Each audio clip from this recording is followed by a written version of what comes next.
The air in the grand imperial ballroom was not merely air.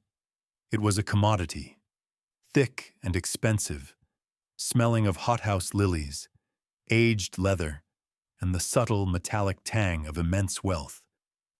Crystal chandeliers, vast as frozen waterfalls, dripped light onto the polished marble floor.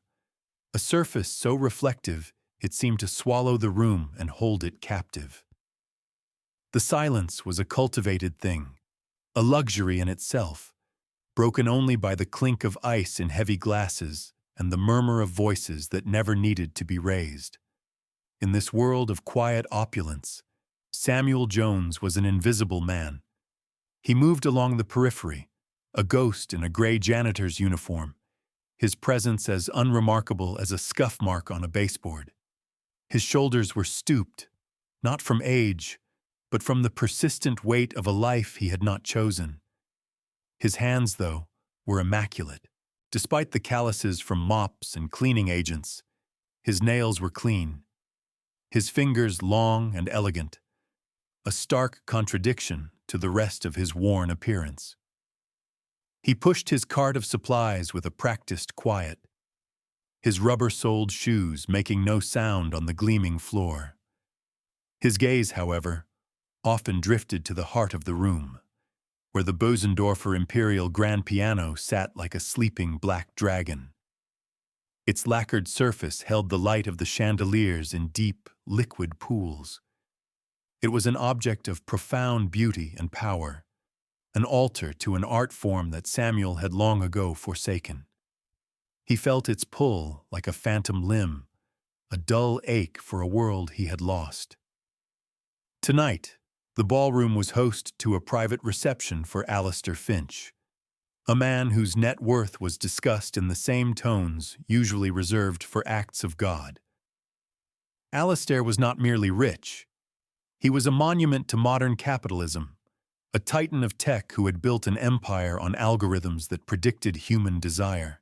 He stood near the towering windows, a silhouette against the glittering cityscape, holding a glass of scotch that cost more than Samuel's weekly paycheck. Alistair Finch saw the world as a series of assets and liabilities. People were tools, environments were stages, and emotions were variables to be manipulated. He wore a suit tailored with such precision it seemed fused to his skin, and on his wrist, a watch gleamed not with the warmth of gold, but with the cold, hard light of platinum and diamonds.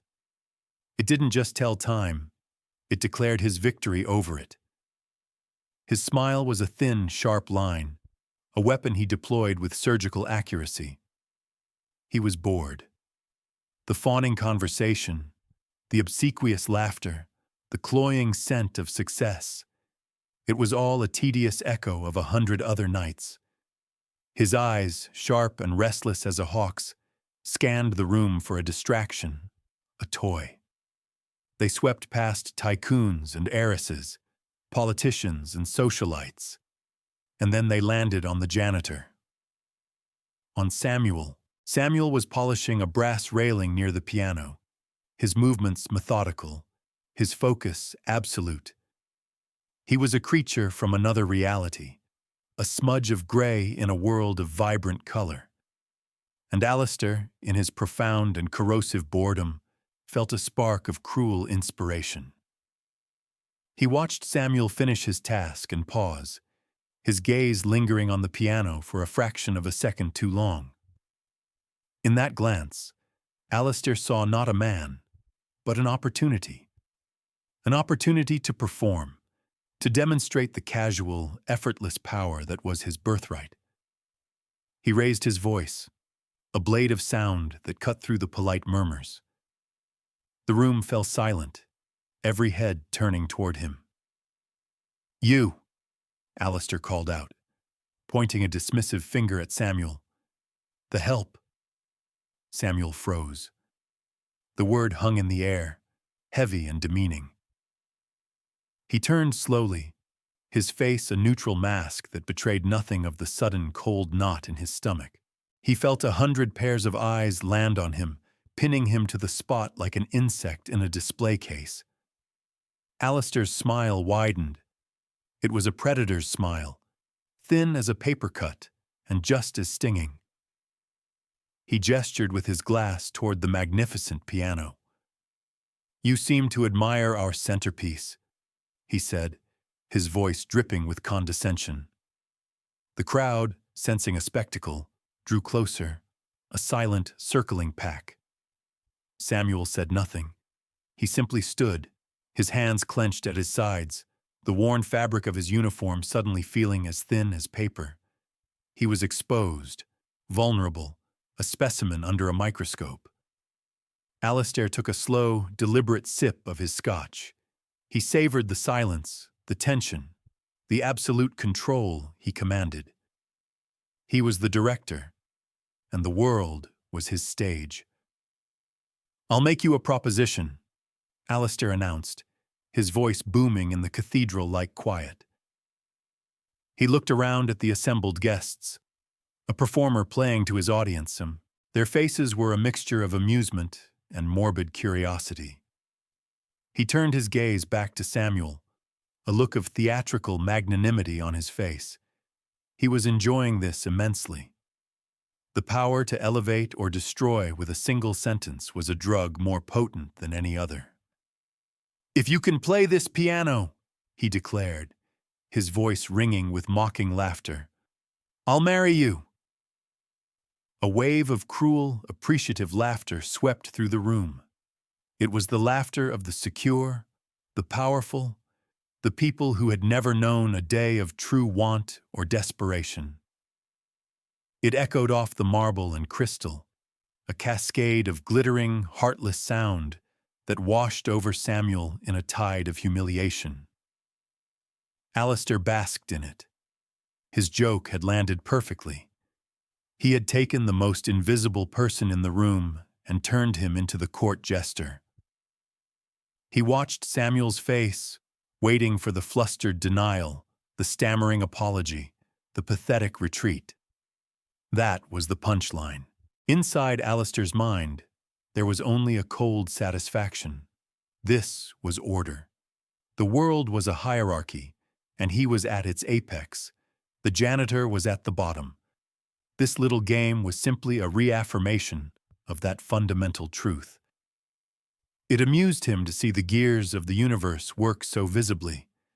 He felt nothing for the man himself, no more than one would feel for a stone kicked from a path. But Samuel did not retreat.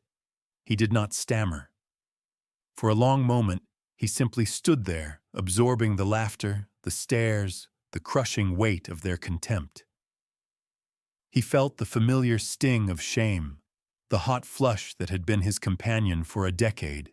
He felt the urge to dissolve, to become the ghost they already believed him to be. Then, something shifted. Deep within him, behind the walls of grief and resignation he had so carefully constructed, a flicker of something else ignited. It was a spark of defiance, a long dormant ember of the man he used to be. The humiliation was not just an insult to him, the janitor. It was a desecration of the memory of his art, of his life, of everything he had lost. The laughter was not just mocking him, it was mocking her, his daughter. The thought was a lightning strike. The years of quiet suffering, of meekly accepting his lot, suddenly felt like a betrayal. He had endured for survival, but in that moment, endurance felt like cowardice. Alistair's smile began to falter slightly at Samuel's continued silence. The janitor wasn't playing his part. He was supposed to scurry away, defeated. "Well?" Alistair prompted, a sharper edge to his voice now. "Cat got your tongue? Or are your fingers only good for pushing a mop?" More laughter, but this time it was a little more strained, a little less certain. Samuel's gaze lifted. He looked past the jeering crowd, past the smirking billionaire, and he looked at the piano. It was not just an instrument. It was a confessional, a weapon, a resurrection. Slowly, deliberately, he began to walk. He did not walk toward the exit. He walked toward the center of the room. A hush fell. The laughter died in people's throats, replaced by a collective intake of breath. Every eye followed the small, gray figure as he moved with a strange, new grace. The stoop in his shoulders seemed to lessen with each step. He was no longer a janitor shuffling through his duties. He was a man on a pilgrimage. Alistair watched, a frown now creasing his brow. This was not part of the script. The amusement was curdling into confusion, then annoyance. What did this little man think he was doing? Samuel reached the piano. He ran a hand over the polished fallboard, a gesture of such intimacy and familiarity that it sent a ripple of unease through the onlookers. He pulled out the bench, its leather sighing softly in the charged silence. He sat down. His posture changed completely. The slumped, defeated janitor vanished, and in his place sat an artist. His back was straight, his shoulders broad.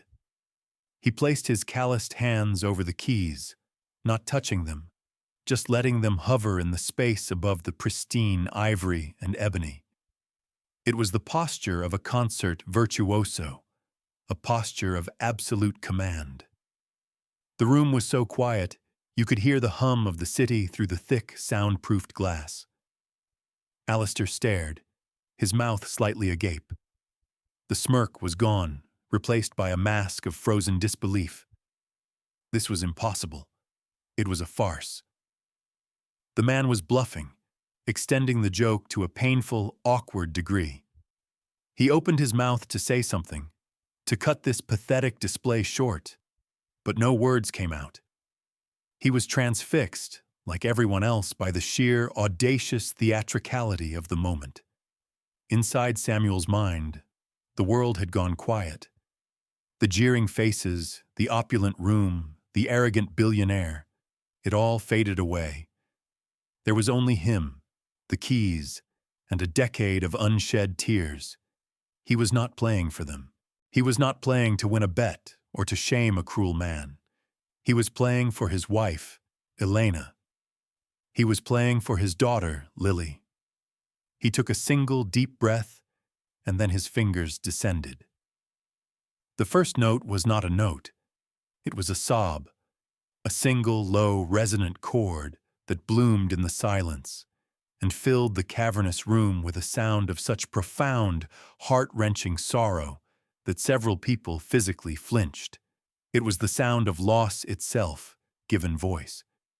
Then came the deluge. It was not a known piece. It was not Chopin or Liszt or Rachmaninoff.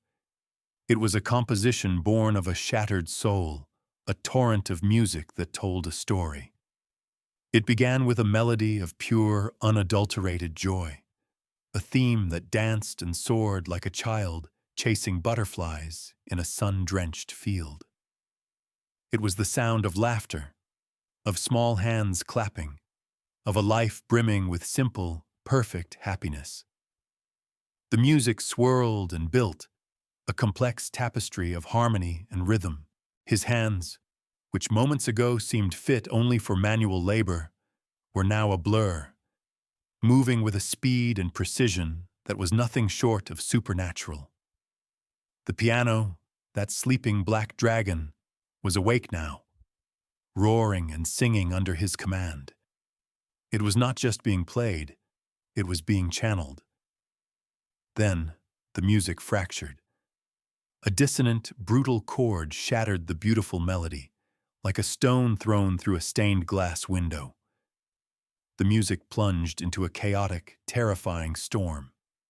It was the screech of tires on wet pavement, the shriek of twisting metal, the deafening silence that follows a cataclysm. The piano thundered with rage and grief, a violent, desperate protest against a cruel and senseless fate.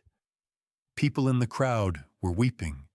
Women held handkerchiefs to their mouths, their diamonds glittering like tears.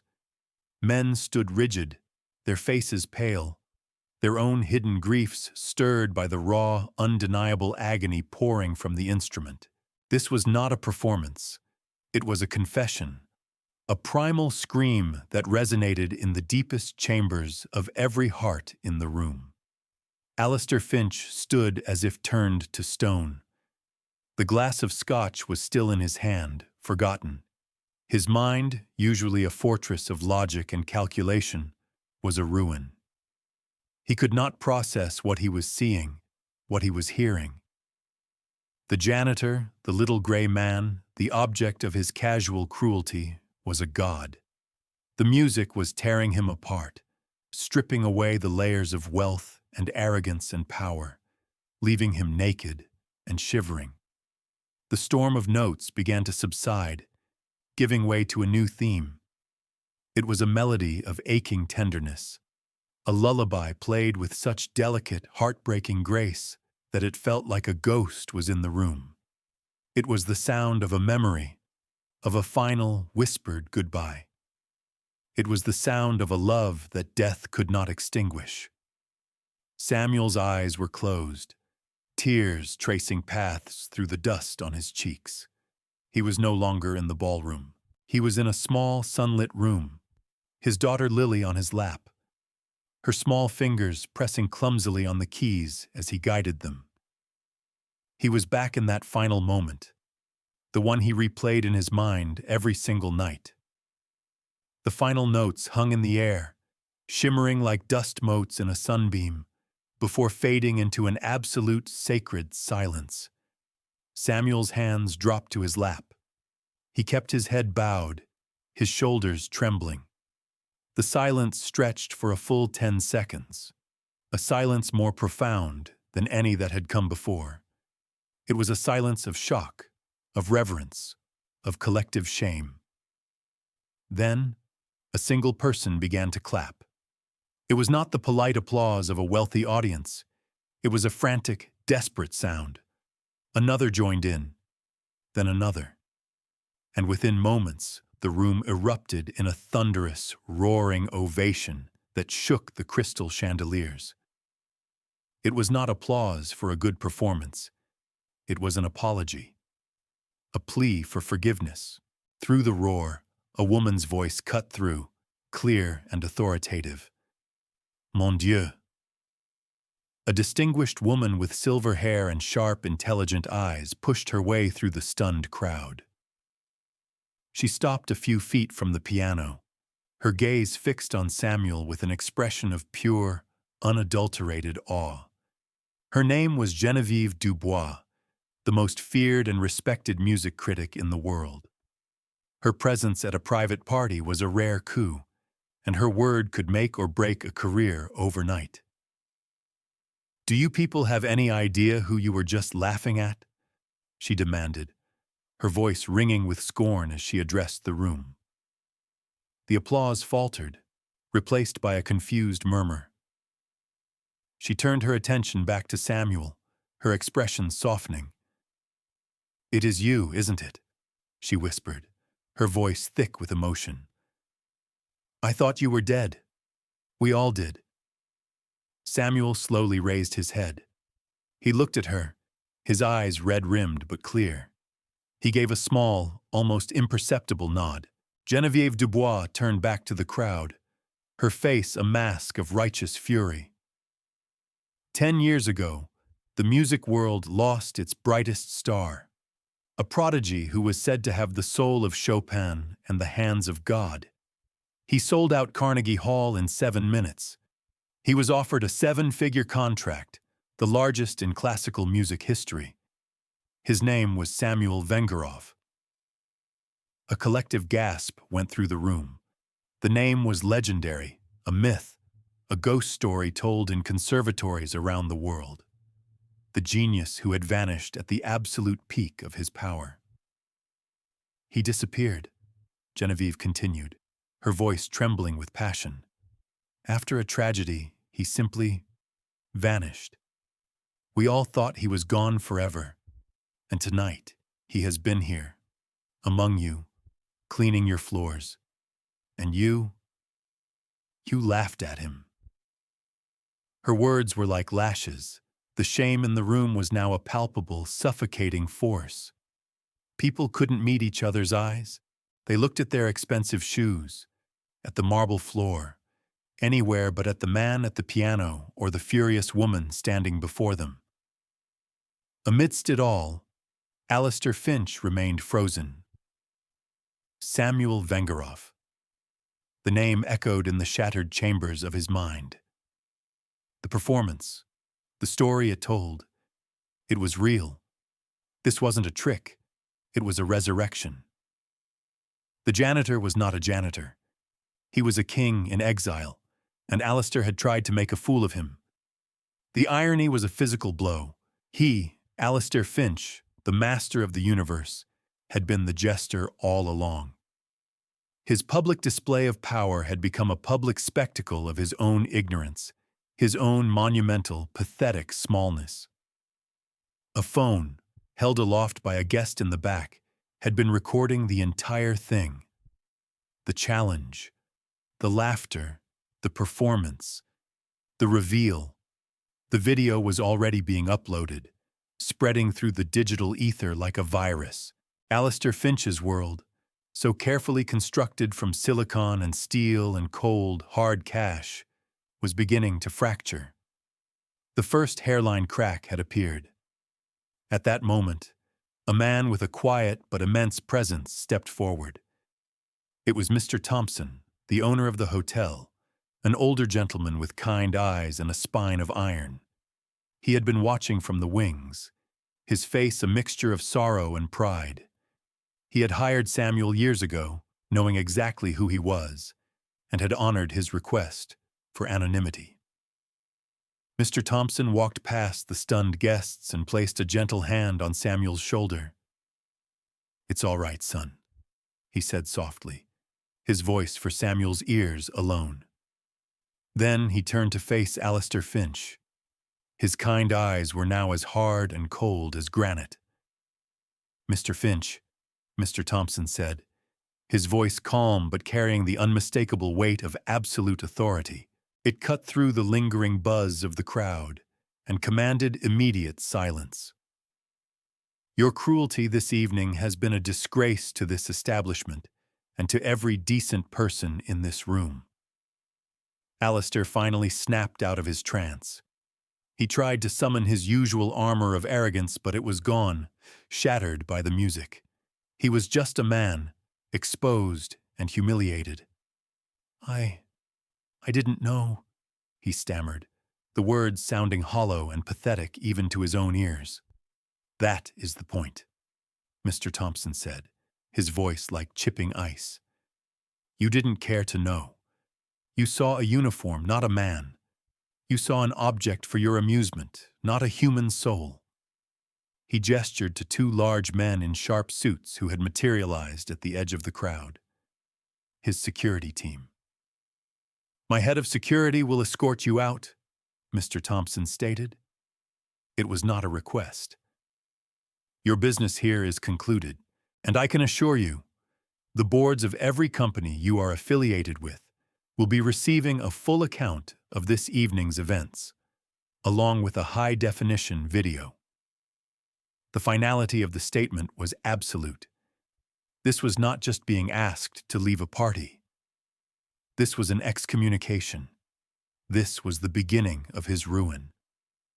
The two security guards moved toward Alistair, their expressions impassive. The crowd parted before them as if they were lepers. Alistair looked around, searching for a friendly face, an ally, someone who would defend him. He found none. The very people who had been laughing at his command moments before now looked at him with contempt or, worse, with pity. He was alone. Utterly and completely alone in a room full of people. The feeling was a cold, terrifying void, a feeling he hadn't experienced since he was a penniless boy. As the guards flanked him, his eyes met Samuel's for one last searing moment. He saw no triumph in the musician's gaze, no hatred, no satisfaction. He saw only a vast, deep, and ancient sadness. It was a sadness that seemed to encompass not just Samuel's own tragedy, but Alistair's as well. And that, more than the public shame, more than the impending financial ruin, was what truly broke him. The days that followed were a blur of cascading failures for Alistair Finch. The video went viral, racking up hundreds of millions of views under titles like Billionaire Humiliates Secret Genius and The Janitor Who Silenced the World. It became a global phenomenon, a modern parable for the digital age. His company's stock plummeted. Investors, spooked by the reputational damage and the sheer ugliness of his character laid bare, pulled out in droves. Emergency board meetings were called. Moral clauses in his contracts were invoked. The empire he had built with ruthless efficiency began to crumble with that same brutal speed. He was hounded by reporters, his face plastered across every news site, a symbol of arrogant privilege brought low. But the financial collapse was a distant, numb ache compared to the personal one. The music had unlocked something in him, a door to a room he had kept sealed for decades. He couldn't get the melody out of his head, the joy, the crash, the sorrow. It played on a loop, a soundtrack to his own unraveling.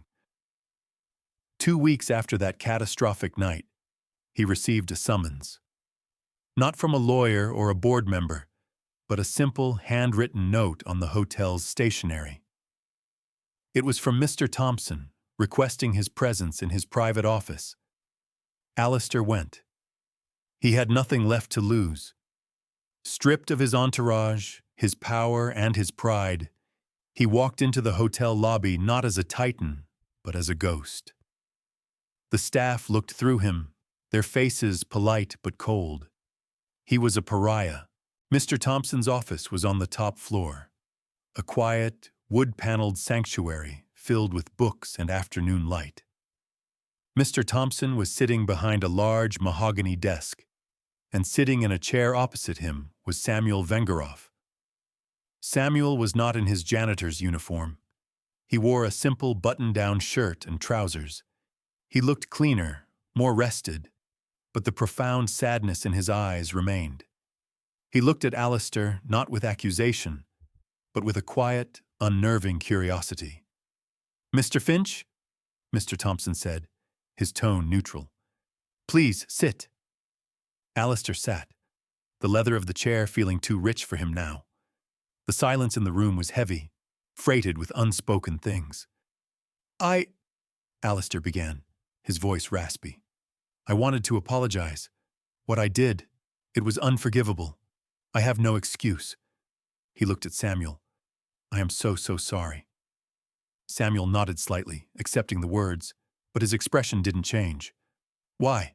Samuel asked, his voice soft but clear. It was the first time he had spoken to Alistair directly since the incident. "Why are you so cruel?" The question was simple, direct, and devastating. It wasn't an accusation. It was a genuine inquiry, and it demanded a genuine answer. Alistair looked down at his hands. For the first time in his adult life, he felt the urge to tell the truth, the whole ugly truth. The walls he had built were gone. There was nothing left to protect. "Because I was afraid," he said, the admission a raw whisper. "I grew up with nothing. My father was a drunk. My mother worked 3 jobs. We lived in a place where kindness was a weakness you couldn't afford. The world was a cold, hard place, and if you weren't the one doing the kicking, you were the one getting kicked." He paused, lost in a memory. "I had a younger sister, Annie. She was everything good. She believed in people. She saw magic everywhere, and one day, she got sick. We couldn't afford the right doctors, the right medicine. I watched her fade away, and I made a promise to myself. I swore I would never be helpless again. I would get so much money that I could build a fortress against all the pain in the world.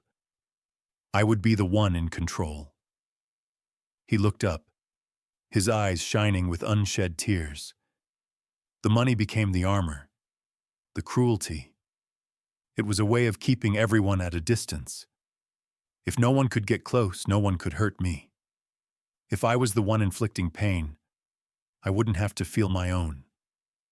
When I looked at you, I didn't see a man. I saw what I used to be. Weak, powerless, and it terrified me. So I had to crush it. The confession hung in the quiet room.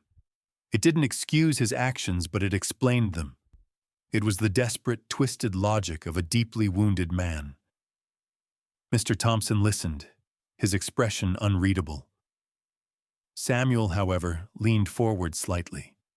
The story had touched a chord in him. "I understand fear," Samuel said softly, "and I understand loss." He took a breath, and then he began to tell his own story. "The music you heard, it was for my daughter Lily. She was 7. My wife Elena was a violinist.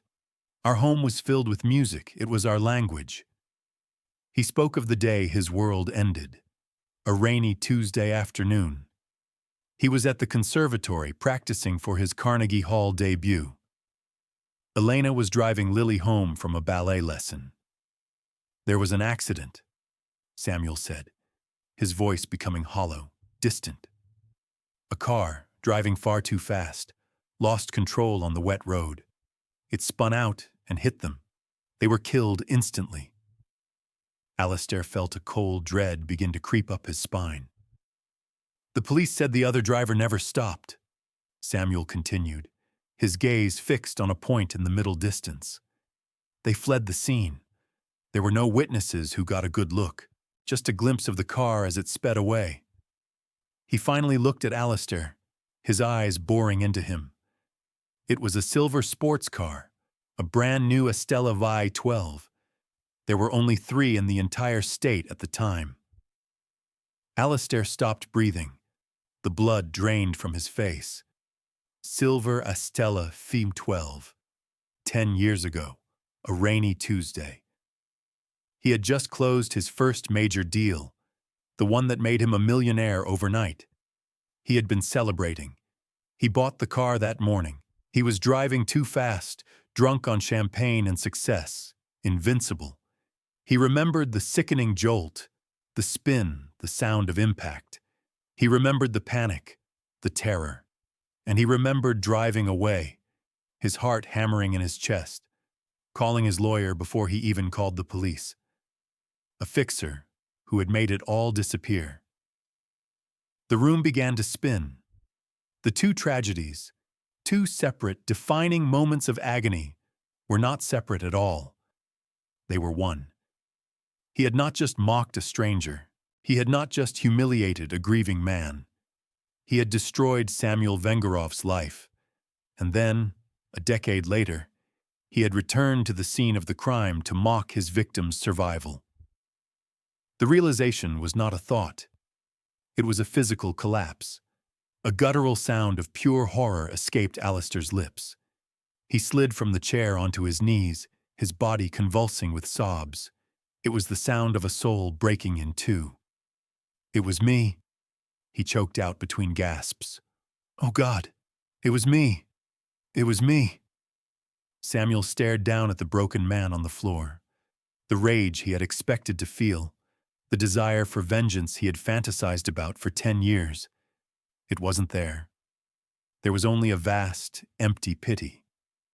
He was looking at the author of his pain, and all he saw was a pathetic, terrified child. The fated connection, the cruel, impossible irony of it all, had not brought hatred. It had brought a terrible, shared humanity. They were 2 men, bound together forever by a single, senseless moment of tragedy. Alistair, on his knees, looked up at Samuel, his face a mess of tears and self-loathing. "Take it," he begged, his voice a shredded wreck. "Take everything, all my money. It's all I have. It's blood money. It's yours. Ruin me, please. It's the only justice there is." Samuel looked at the weeping billionaire, a man who had offered him marriage as a joke and was now offering him his entire fortune as an act of penance. And in that moment, Samuel Vengerov finally understood what he had to do. "No," Samuel said, his voice quiet but firm. "Your money is worthless to me. It cannot bring them back." He stood up and walked over to the kneeling man. He did not offer a hand of forgiveness, but he did not kick him either. He simply stood over him, a figure of immense moral authority. "Ruin is too easy," Samuel said. "Redemption, that is the harder path. If you truly want to atone, you will not end your life. You will change it." Alistair looked up, confused. "How?" It was Mr. Thompson who spoke, his voice filled with a weary wisdom. "Atonement is not about self-destruction, Mr. Finch. It's about creation. It's about building something good from the wreckage." Over the next few weeks, a plan was formed. It was not a plan for revenge, but for resurrection. Guided by Samuel's quiet dignity and Mr. Thompson's practical advice, Alistair Finch began the painstaking process of dismantling his own life and building a new one. He did not just write a check. He liquidated the majority of his assets. His companies, his properties, his stocks, his obscene collection of cars and watches. He sold everything that had once defined him, converting it all into a colossal sum of liquid capital. It was a public and humiliating process, but for the first time, Alistair felt no shame. He felt a cleansing. With that fortune, he established a new entity, the Vengerov Finch Foundation for the Arts. It was a grand, ambitious project. Its mission was twofold. First, to build and fund world-class music conservatories in underprivileged neighborhoods across the country, ensuring that no child with talent would be denied their gift due to lack of resources. Second, to create a comprehensive support network for families of victims of reckless driving accidents, providing financial aid, legal counsel, and grief support. It was an act of atonement so grand, so specific, that it could not be ignored. It was a public confession and a promise, carved into the world in brick and mortar and music. But the most crucial part of the plan was the final condition, one that Alistair himself insisted upon. "I can't run it," he had told Samuel and Mr. Thompson in the hotel office. "This can't be another monument to me. It has to be for them, for your wife, for your daughter, for my sister." He looked at Samuel, his eyes clear for the first time. "You have to run it. You are its purpose. I will simply be its servant." And so, Samuel Vengerov, the janitor, the ghost, was given a new role. He became the chairman and artistic director of the foundation. He was handed the power to shape its mission, to give purpose to Alistair's billions. It was not a position he sought, but one he accepted as a sacred duty. It was a way to ensure that Lily's memory would not be a story of loss, but a legacy of hope and music. 3 years passed. The world turned, and the story of the billionaire and the janitor faded from a viral sensation into a modern legend. On a bright spring afternoon, the sun streamed through the enormous glass facade of the newly opened Vengerov Finch Conservatory of Music in the heart of the city. The building was a marvel of architecture, a space designed not to intimidate with opulence, but to inspire with light and air. The sound of music spilled from every room, the tentative notes of a child's first violin lesson, the soaring scales of a gifted young pianist, the rich harmony of a youth orchestra. In the main concert hall, Samuel Vengerov stood on the conductor's podium. He was not wearing a tuxedo, but a comfortable sweater. His face was no longer etched with the constant, grinding sorrow of the past. There were still lines of sadness around his eyes, but now there were lines of laughter, too. He guided 100 young musicians through a symphony, his hands moving with the same grace and power he had shown on that fateful night, but now infused with a sense of gentle joy. In the back of the auditorium, sorting through sheet music and coordinating schedules, was Alistair Finch. He was thinner, and his hair was threaded with gray. He wore simple, functional clothes. There were no designer suits, no platinum watches. He was the foundation's head of logistics, a glorified administrator. He moved with a quiet efficiency, his former drive now channeled into ensuring that every child had the right instrument, that every classroom was perfectly maintained. He was no longer a titan of industry. He was just a man, doing a job, and he had never been happier. Occasionally, he would pause his work and just listen to the music, a small, genuine smile on his face. This was his wealth now, the sound of a child mastering a difficult passage, the swell of a crescendo perfectly executed. It was a fortune that could not be counted, only felt. After the rehearsal, Samuel walked off the stage. He saw Alistair packing away music stands. For a moment, they just looked at each other across the hall. No words were needed. Theirs was a bond forged in the crucible of tragedy and redemption, a strange and profound partnership. It was not friendship, not exactly. It was something deeper, a shared responsibility for the past and the future. That evening, Samuel sat alone in his office. It was a simple room, with a small, upright piano in the corner. He didn't play the grand concert halls anymore. His public performance days were behind him. His music was now for himself and for the children. He sat at the upright and his fingers found the keys.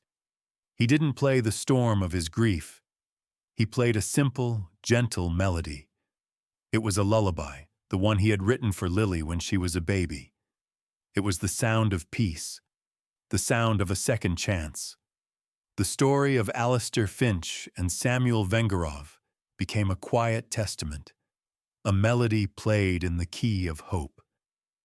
It served as a reminder that a person's true worth is not measured by the contents of their bank account, but by the contents of their character. It showed that even from the deepest abyss of cruelty and loss, redemption is possible. And it whispered a timeless truth into the heart of a noisy world. That true wealth is not the power to command others, but the grace to connect with them. And that the most valuable thing one can possess is a heart capable of breaking and of healing.